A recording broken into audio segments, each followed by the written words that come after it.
Raymond Loretta Salvatore Patriarca. Patriarca was born on March 17, 1908, in Worcester, Massachusetts, to Eleuterio Patriarca, an Italian immigrant from the village of Arce Lazio, and Mary Jane de Nubile, an Italian-American.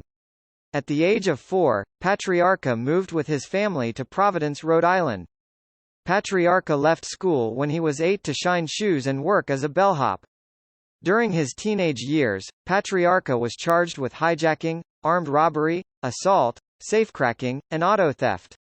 He was indicted as an accessory to murder before Prohibition's end in 1933.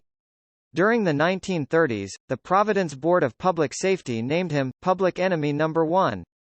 He was sentenced to 5 years in prison for robbery, but he was paroled in 1938 after serving 4 months in prison.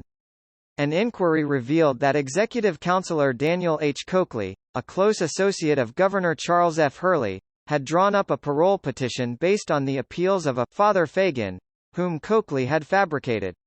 Coakley was impeached and dismissed from the governor's office. This scandal enhanced Patriarca's reputation in the underworld, as it demonstrated the power of his political connections.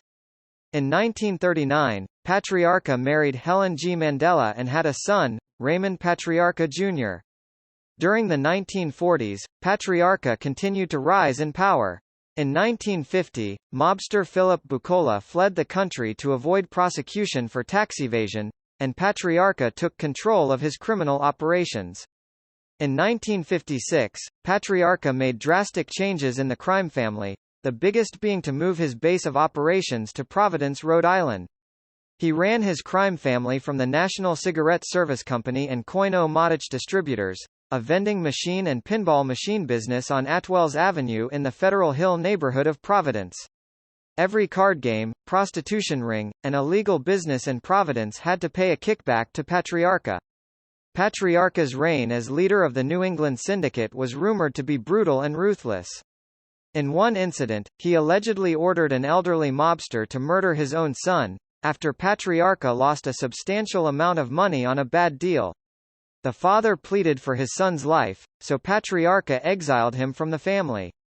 Patriarca's underboss Henry Tamilio also persuaded him to relent. In another incident, Patriarca demanded that several members of the crime family pay him $22,000 after federal authorities seized a hijacked shipment of cigarettes that he had financed. He allegedly ordered the murder of his brother for failing to notice an electronic surveillance device placed in his office by federal agents. He allegedly ordered the murder of several members of the McLaughlin Gang during the Irish mob wars between the Charlestown Mob and the Winter Hill Gang. This occurred when Bernie McLaughlin started interfering with Patriarca's loansharking operations in Boston.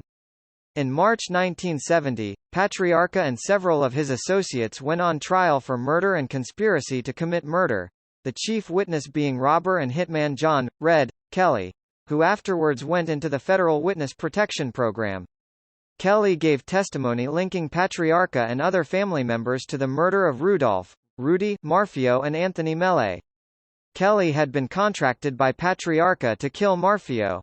Patriarca and his associates were convicted of conspiracy to commit murder. Associate Maurice Lerner also was convicted of murder. The mob boss was sentenced to 10 years in prison, but he continued to run his family while imprisoned. Lerner and the other defendants were subsequently exonerated when it was established that Kelly had perjured himself at the trial, as had FBI agent H. Paul Rico, who had corroborated Kelly's testimony. Patriarca suffered from heart disease and diabetes for many years. He died of a heart attack on July 11, 1984, at the age of 76. He is buried in Gate of Heaven Cemetery, East Providence, Rhode Island.